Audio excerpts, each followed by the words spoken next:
ناقت سے line number 5 سورۃ اعراف کی آیت نمبر 150 اعوذ باللہ من الشیطان الرجیم بسم اللہ الرحمن الرحیم قال رب اغفر لي ولأخي وأدخلنا في رحمتك وأنت أرحم الراحمين إن الذين اتخذوا العجل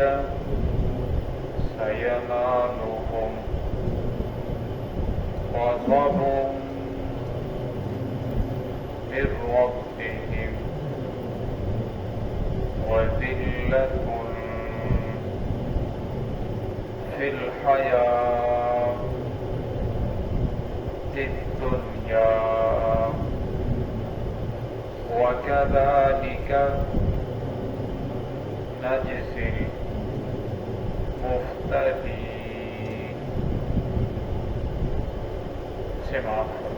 بسم الله الرحمن الرحيم قال رب اغفر لي ولأخي وأدخلنا في رحمتك وأنت أرحم الراحمين إن الذين اتخذوا العجل سينالهم غضب من ربهم وذلة في الحياة الدنيا وكذلك نجزي المفترين. قال رب اغفر لي ولأخي. موسیٰ علیہ السلام نے عرض کی اے میرے رب میری مغفرت فرما ولأخی اور میرے بھائی کی مغفرت فرما وأدخلنا اور ہم دونوں کو داخل کر فی رحمتک اپنی رحمت میں وأنت أرحم الراحمین اور تو سب سے زیادہ رحم کرنے والا ہے. ان الذین اتخذوا العجل بے شک وہ لوگ جنہوں نے بنا لیا بچڑے کو معبود سینالهم غضب ان قریب ان کے اوپر غضب نازل ہوگا من ربهم ان کے رب کی جانب سے وذلۃ فی الحیاۃ الدنیا اور دنیا کی زندگی میں ان پر ذلت ہوگی وکذالک نجزی المفترین اسی طرح ہم بدلہ دیتے ہیں افتراء باندھنے والوں کو جھوٹ بولنے والوں کو. گزشتہ آیات کے اندر آپ نے پڑھا جس وقت یہ بنی اسرائیلی دریا کو پار کر کے دوسری جانب پہنچے تو موسیٰ علیہ السلام طور پر چلے گئے تورات لینے کے لیے. موسیٰ علیہ السلام جب واپس آئے تو قوم بچڑے کی عبادت کے اندر مبتلا ہو چکی تھی. تو موسیٰ علیہ السلام اپنے بھائی کے اوپر غصے ہوئے کہ آپ نے انہیں سمجھایا کیوں نہیں. اور جب بھائی نے ساری بات بیان کر دی کہ میں نے انہیں بہت سمجھایا لیکن یہ لوگ ماننے کے لیے تیار نہ ہوئے پھر موسیٰ علیہ السلام کو یہ سمجھ آ گیا کہ میرے بھائی نے ان کو سمجھانے کا حق ادا کیا. ہارون علیہ السلام نے اپنی پوری محنت کی تو پھر اللہ رب العزت کی بارگاہ میں ہاتھ ملائے اور میں قال رب اغفر لي اے میرے رب میں نے اپنی پوری قوت صرف کر دی ان لوگوں کو دین کی طرف لانے کے لیے حق پہنچانے کے لیے ولی اخی اور میرے بھائی نے بھی بڑی محنت کی ہے ان کو سمجھانے کے لیے تو لہذا اب ہم دونوں کے اوپر رحم فرما وادخلنا فی رحمتک ہم دونوں کو اپنی رحمت کے اندر داخل فرما. اور میں انبیاء کا یہ شیوہ ہے کہ نیکی کرنے کے بعد بھی نیکی کے اوپر اتراتے نہیں بلکہ نیکی کرنے کے بعد بھی اللہ رب العزت کی بارگاہ میں اس کی بخشش کی دعا مانگتے ہیں کہ یا اللہ اسے قبول فرما لے اور ہماری بخشش فرما دے.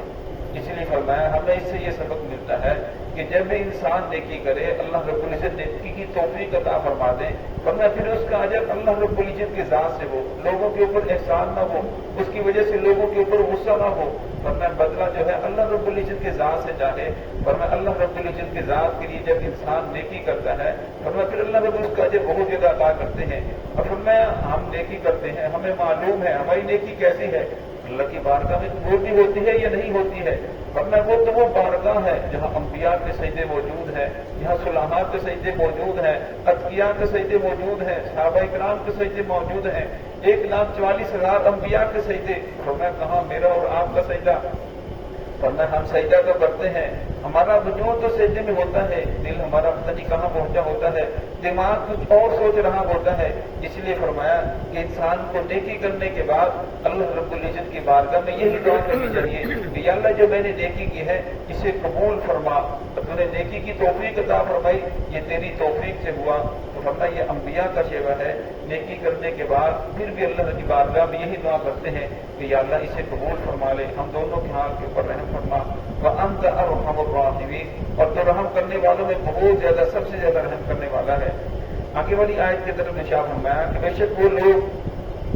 نَتَّخَذُوا الْعِجْلَ، جنہوں نے بچڑے کو معبود بنا لیا، جس میں موسیٰ علیہ السلام واپس آئے تو قوم بچڑے کی پوجا کر رہی تھی، اسے معبود سمجھ رہی تھی، تو فرمایا جنہوں نے بچڑے کو معبود سمجھا، گائے کو خدا سمجھا، اس کی عبادت کرنے لگ گئے، سَيَنَالُهُمْ غَضَبٌ مِّن رَّبِّهِمْ، فرمایا ان قریب ان کے اوپر غضب نازل ہوگا من ربهم، ان کے رب کی جانب سے۔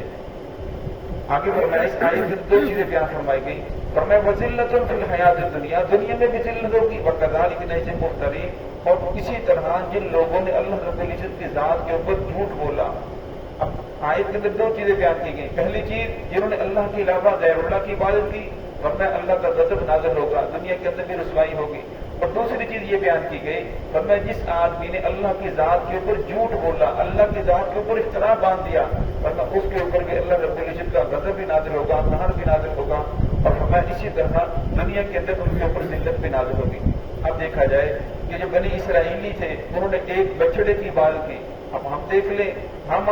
جو ہے کتنے لوگ ایسے ہیں جو بظاہر مسلمان ہیں لیکن وہ کسی اور کو سجدہ کر رہے ہیں، کسی اور کے سامنے جھک رہے ہیں۔ ورنہ شرک صرف یہی نہیں کہ انسان کسی اور کے سامنے جا کر سجدہ کرے، قبر کو سجدہ کرے، کسی ولی کے سامنے جھک جائے۔ ورنہ شرک یہ بھی ہے کہ انسان کسی سے نفع کی امید کے اوپر اللہ رب العزت کے احکام کے خلاف اس کی اطاعت کرنا شروع کر دے، یا کسی کے ڈر سے، خوف، اس کے شر سے بچنے کے لیے اللہ رب العزت کے احکام کے خلاف اس کی اطاعت کرنا شروع کر دے۔ فرمایا یہ بھی شرک ہے۔ قرآن پاک کی آیت ہے، اللہ نے شاہ فرمایا اَرَأَيْتَ مَنِ اتَّخَذَ إِلَٰهَهُ هَوَاهُ، کہ آپ نے ایسے لوگوں کو دیکھا ہے جنہوں نے اپنی خواہشات کو ہی، اپنے نفس کو ہی اپنا معبود بنا لیا۔ اب کوئی انسان اپنے آپ کو تو سجدہ نہیں کرتا، اپنی خواہشات کو سجدہ،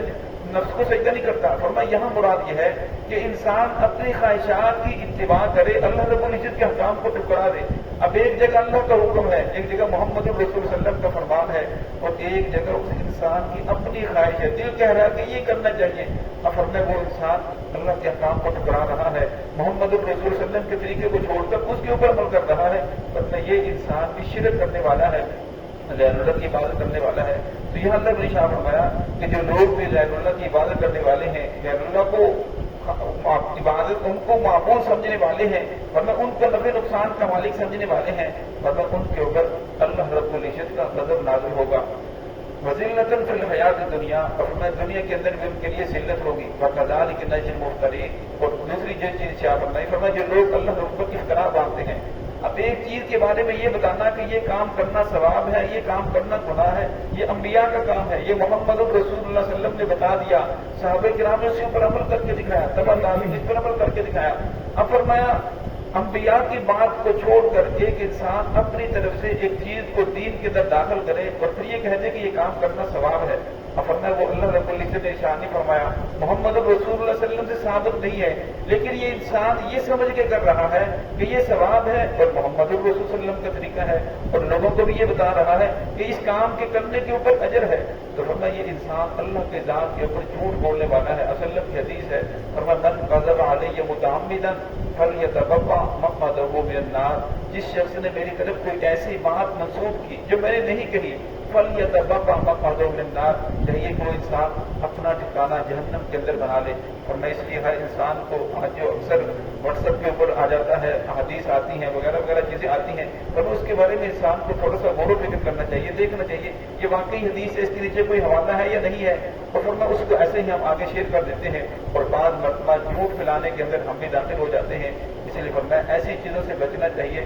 جس کے اندر انسان نیکی سمجھ کر کرے اور الٹا قیامت والے اس کے بارے میں فخر ہو جائے. تو اللہ نے شاہ فرمایا جو لوگ بھی ایسا کریں گے فرمایا ان کے اوپر غضب نازل ہوگا. آج ہم دیکھ لیں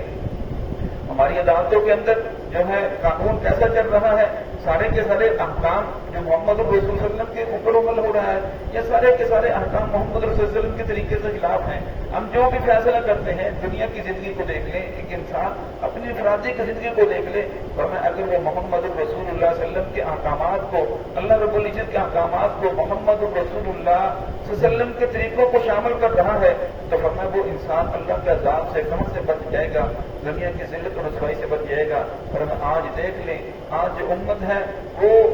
اپنے نبی کے طریقوں کو چھوڑ کر غیروں کے طریقوں میں کامیابی سمجھ رہی ہے, جس کی وجہ سے پوری دنیا میں مسلمان ذلیل ہو رہا ہے. اس کی وجہ یہی ہے کہ محمد رسول اللہ کے جن طریقوں کو چھوڑا, اللہ رب العزت کے احکامات کو ٹھکرایا, پھر اللہ رب العزت نے قرآن پاک میں بیان فرما دیا کہ ذلت اور رسوائی ان کا مقدر بن جائے گی. تو ہے کہ اللہ رب العزت کے ذات ہمیں محمد رسول اللہ صلی اللہ علیہ وسلم سچی محبت نصیب فرمائے اور آپ کی سنتوں کے خلاف ذکر کی توفیق عطا فرمائے.